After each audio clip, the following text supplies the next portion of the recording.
In today's session, we will discuss the next operation which can be performed on an array, which is search operation. The objectives of today's session is to understand what is searching an array, what are the outcomes of a search operation, and finally we will discuss a searching algorithm which is called as linear search. So what is searching an array? Looking for a particular element in an array is called as searching. What are the outcomes of search operation? There are two possible outcomes. Either the element will be found or the element will not be found. Searching algorithms. We have two searching algorithms, linear search and binary search. In today's session, we will discuss the linear search algorithm. Linear, as the word says, it is sequential. So search for an element will be a sequential process.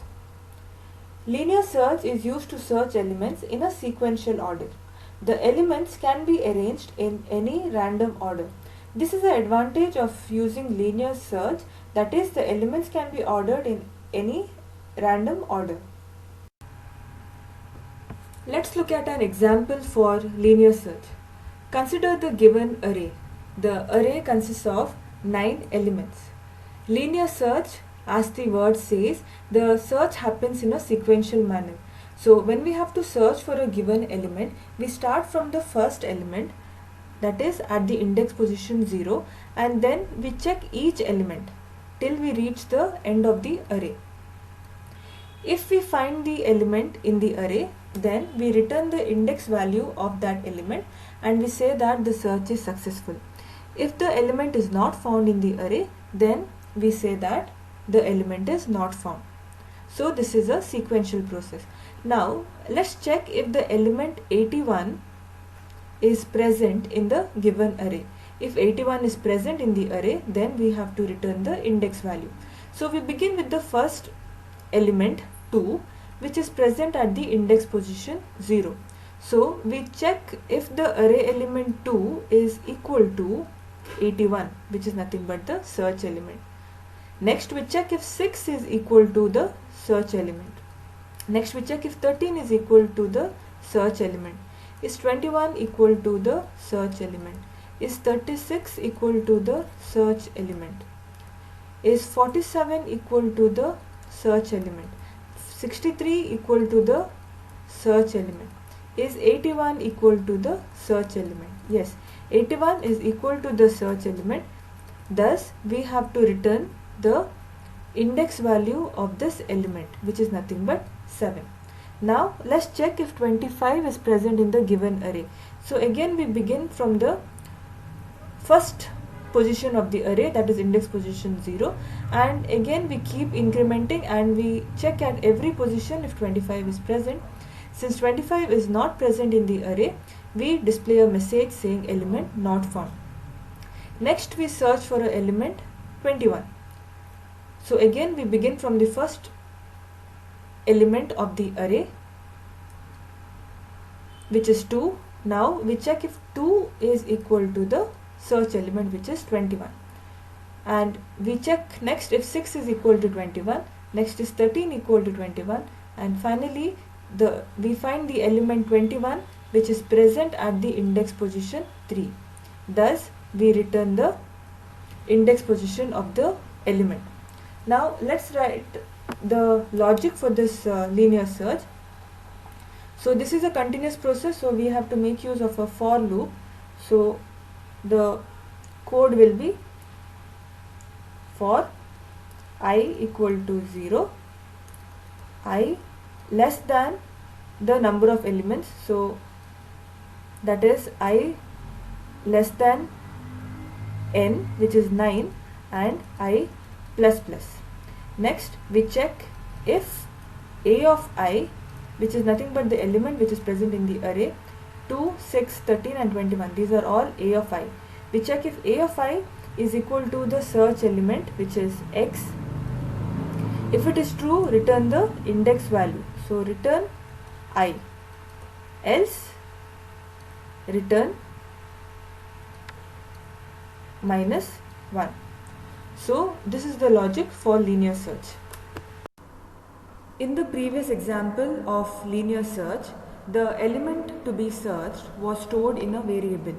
In the alternate approach to linear search, the element to be searched is included at the end of the array. That is, given an array of size 5, the element to be searched is included at the n+1 position, which is nothing but the 6th position in the given array. The reason for this assignment is to avoid repeatedly testing whether or not we have reached the end of the array. The linear search algorithm now begins as follows. Say suppose we want to check if the element 2000 is present in the given array. So in case the element is present, the element is searched between the range 1 to 5. If the element 2000 is present in the range between 1 to 5, then it indicates that the search is successful and the index value of that element is returned. In case the element is not found in the range from 1 to 5, and if the element is found in the 6th position, that indicates that the search is unsuccessful. In this case, the index value is now replaced by 0, which means that the search is unsuccessful. Let's look at the algorithm for linear search considering the example discussed previously. The name of the algorithm is linear and the parameters used are data, n, item and LOC. Data is an array consisting of n elements. The algorithm finds an item at location LOC or sets location to 0 if the item is not found. Step 1. Set data n+1 equal to item. Considering an array of size 3, the search element is included at the 4th position, which is nothing but the n+1 position.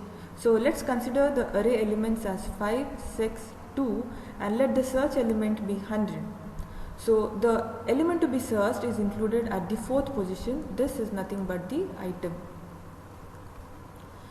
Step 2. Set location to 1.